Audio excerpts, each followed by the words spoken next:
Oi gente, tudo bem com vocês? Sejam bem-vindos ao canal de Docéia. E hoje eu quero falar sobre um livro que acho que provocou em mim efeitos muito contraditórios. Acho que a primeira cara que eu poderia fazer para esse livro é tipo, uau, mas também uau, né? É um uau chocada, impactada, mas também um uau de satisfeita, deleitosa, né? Uma leitura que foi realmente muito impactante, complicada de passar por ela, mas também agradável em algumas medidas, né? Em certo nível. Não sei nem se agradável seria essa palavra, mas fiquei satisfeita com a leitura.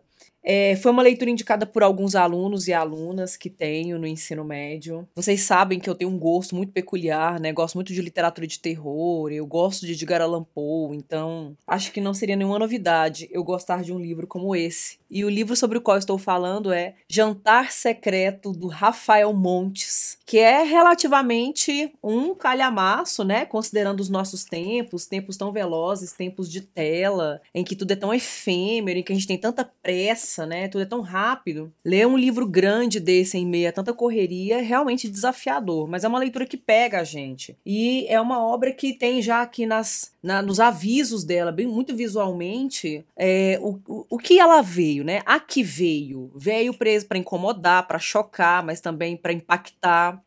Caiu muito no gosto dos leitores e das leitoras, dos jovens leitores do Brasil atualmente. Mais de 100 mil exemplares vendidos. The Guardian falou: Rafael Montes é capaz de aliar a atmosfera de suspense de um filme de Alfred Hitchcock ao humor negro de Quentin Tarantino. Então, gente, é hype. É muito hype. E o que eu posso dizer para vocês como leitora, como professora de literatura, como apreciadora de literatura de terror, de literatura de suspense, é que eu achei isso tudo mesmo. Eu senti isso, eu gostei bastante. Rafael Montes é um escritor e roteirista carioca, nascido em 1990, o aniversário dele é 22 de setembro de 2024, agora ele vai fazer 34 anos, é muito jovem e já é autor de vários livros, de vários títulos importantes, né, como Uma Família Feliz, Suicidas, Jantar Secreto, né, que é uma das obras que mais chama a atenção quando você pesquisa nos sites, né, de livrarias digitais para você comprar, é o que aparece nas primeiras listas, né, nas primeiras colocações. E muito jovem, já tem esse destaque, já chama essa atenção. Também roteirista, o nome dele aparece ali, ele assina o Bom Dia Verônica, aquela série acho que da Globoplay, que eu ainda não assisti, mas estou aguardando um momento específico para poder maratonar. Mas é o escritor que está aí em evidência por conta de sua obra. Autor de vários livros muito vendidos, começou sua carreira de escritor com a publicação de Suicidas em 2012, né, que eu já tinha mencionado. Seu sucesso meteórico, estrondoso, impactante e duradouro, né, porque às vezes a gente fala meteórico, parece que é muito efêmero, mas é duradouro, eu tenho visto que tem crescido. Se deve ao fato de o escritor mandar muito bem nos gêneros de narrativa policial, né, no gênero policial, no suspense e no terror.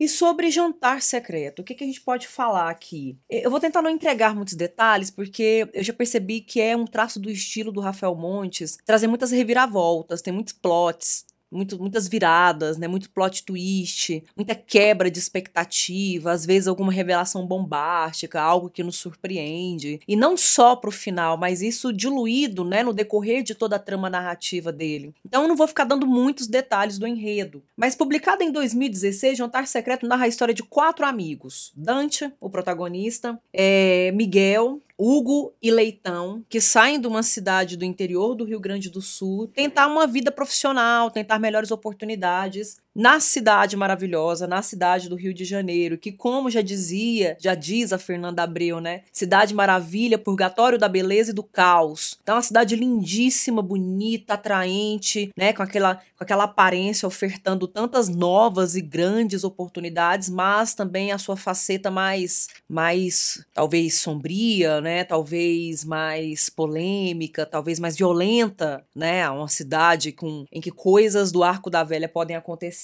E esses 4 amigos encontram um apartamento, vai morar de aluguel num apartamento em Copacabana, se veem em problemas, se veem encalacrados, né, metido em uma confusão, e para resolver essa confusão eles precisam aí oferecer um jantar super misterioso. para reparar esse problema. E aí, como vocês já podem perceber, né, por toda a questão do projeto gráfico, né, pela capa do livro, a gente vê um prato no centro e aí marcas de sangue, a gente já pensa em algo que é mortal, né? E nós, seres humanos, na nossa sociedade, a gente já come carne de animais, né? A gente já se alimenta de carne de vaca, de boi, de frango, enfim, né? Tem os animais exóticos e tudo mais, então não tem muito o que esconder de vocês, gente. A narrativa gira em torno da antropofagia, da prática do canibalismo, né? Então, simplificando, o que acontece aqui, o que a gente tem aqui de história é algo envolvendo o canibalismo. E aí sim, como é de se esperar, né, de um escritor que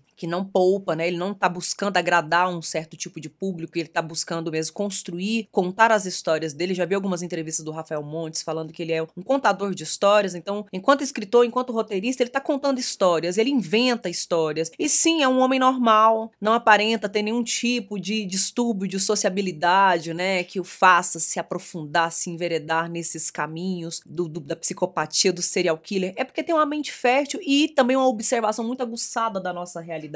E isso vai fazer muito sentido à medida que eu for falando desse texto. Há descrições gráficas e explícitas de violência e de abuso na obra.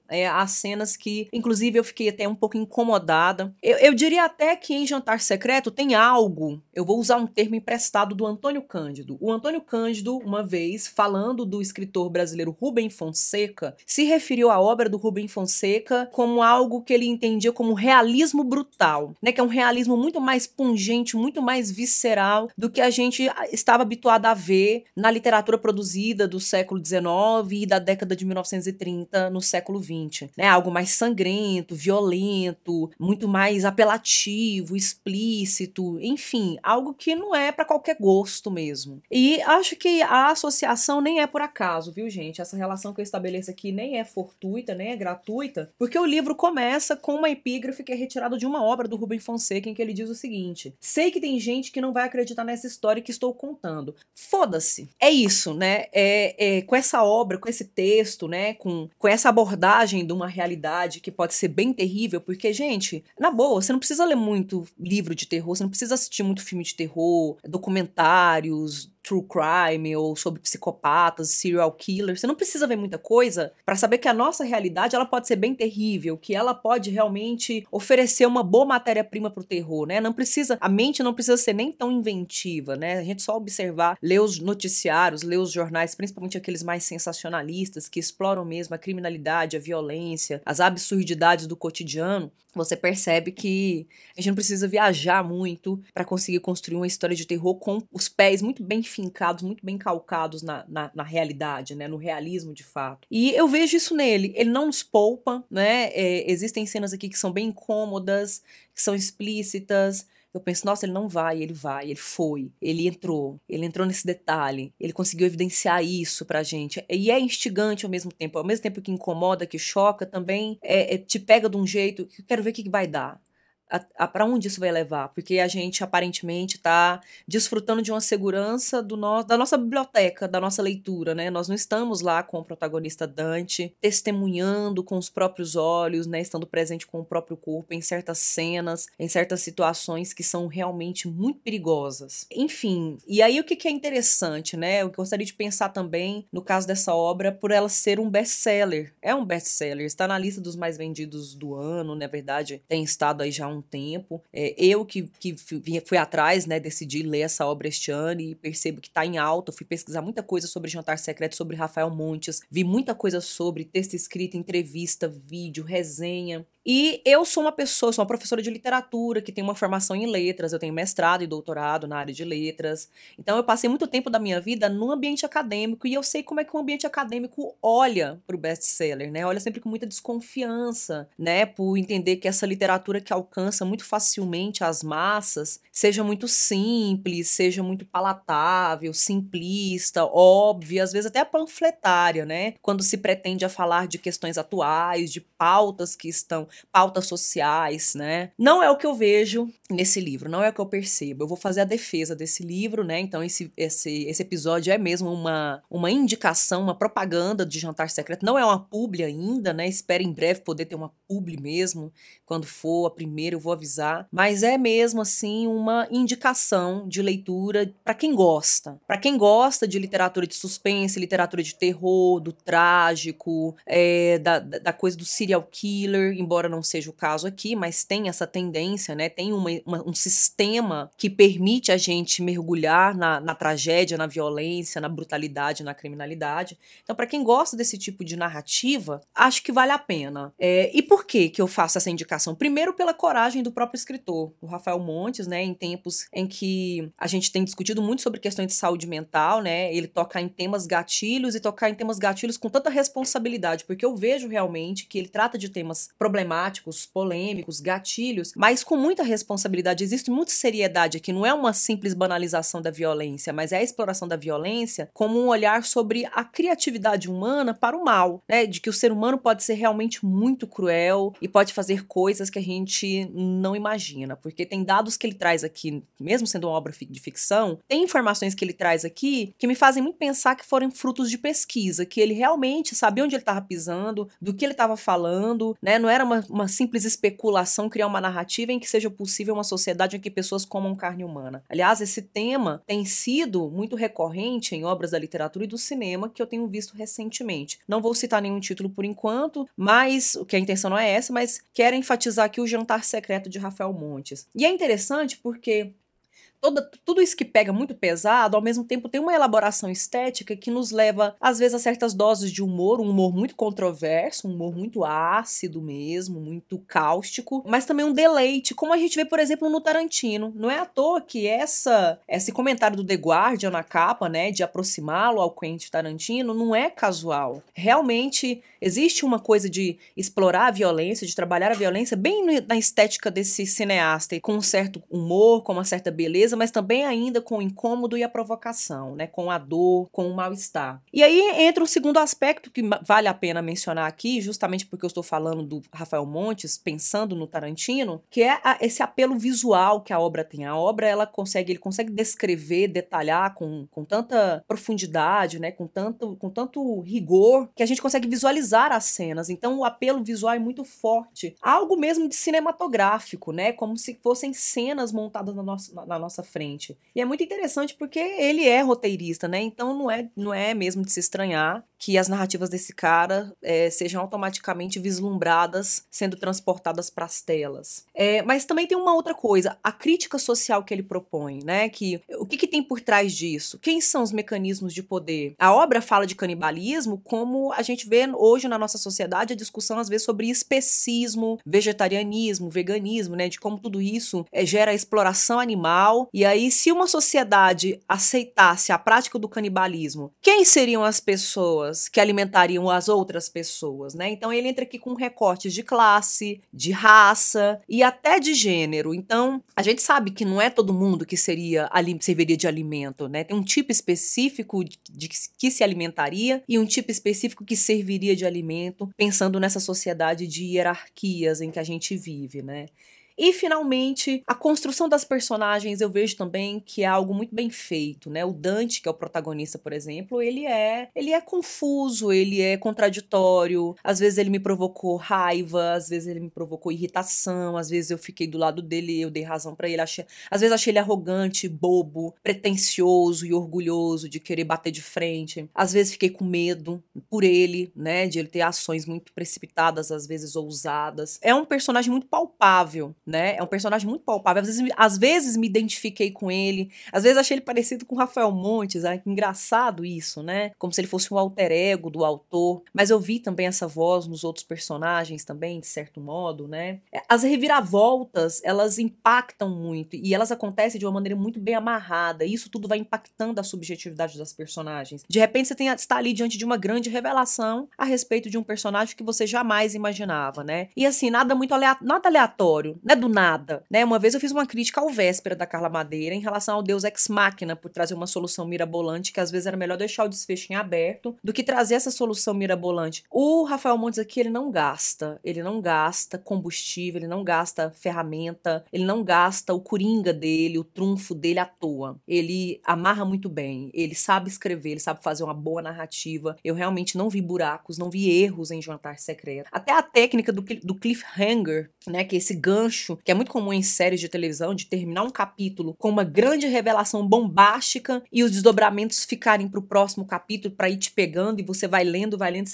quando você vê, nossa, eu vou ler só mais um pouquinho que eu preciso saber, e quando você vê, você já atravessou a noite, você já ultrapassou 1, 2 horas do seu horário de dormir, ou do que você tinha que fazer, e você se perdeu porque te pegou mesmo, né? E a técnica do gancho, né, do cliffhanger, ele é muito antigo, ele vem desde lá de As Mil e Uma Noites, que era a estratégia da Sherazade pra permanecer viva, se manter viva, é deixando sempre o gancho pro dia seguinte. E ele faz isso aqui muito bem. Outra coisa também que eu gosto é de como ele mobiliza as intertextualidades dentro da obra, né? O nome do personagem principal é Dante, com uma referência ao poeta italiano, Dante Alighieri, né? Tem até um episódio aqui, um capítulo chamado O Inferno de Dante, em que ele vai ter uma visão horrorosa, que lembra mesmo os círculos do inferno do Dante, aquela visão super impactante da Divina Comédia.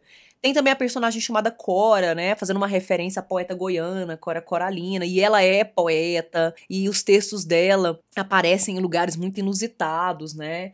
E aí a gente vê essa reflexão sobre a própria literatura, né? Qual é o lugar da literatura? O lugar da literatura é todos os lugares. Todos os lugares são os lugares da literatura, porque afinal de contas ela não está separada da vida. Se na vida a gente tem lindas bibliotecas, lindas mesas, lindos salões para a gente poder colocar um livro sobre se debruçar sobre este livro, a vida também, o mundo em que nós estamos também apresenta açougues humanos, porões horrorosos, macabros, de tortura, de violência, banheiros públicos de bares, de hospitais, sujos, entupidos, com vasos entupidos, alagados. A poesia tá ali também. Claro que não é a poesia do gosto, do deleite, dessa beleza sublime. É a poesia da degradação, da miséria, que é uma outra faceta da condição e da existência humana. E que ele explora isso muito bem.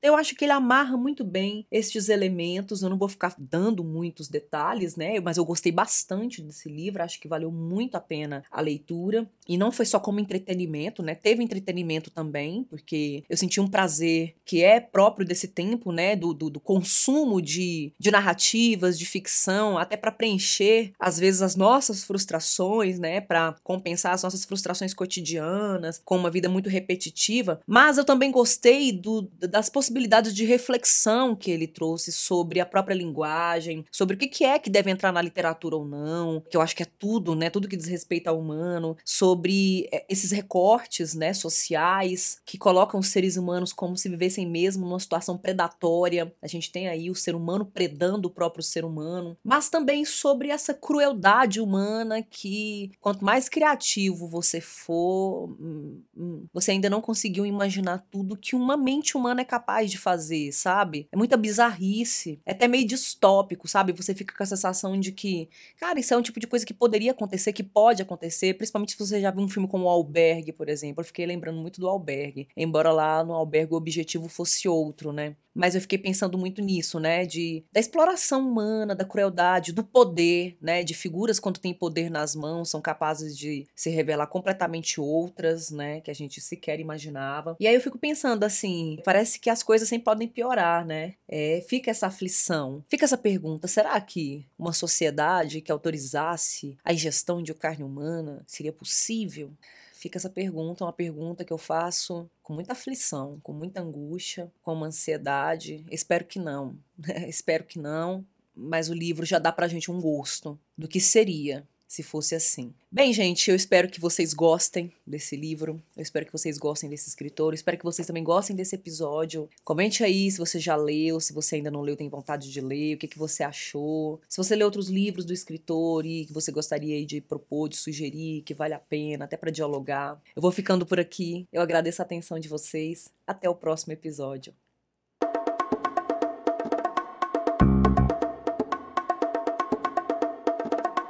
Thank you.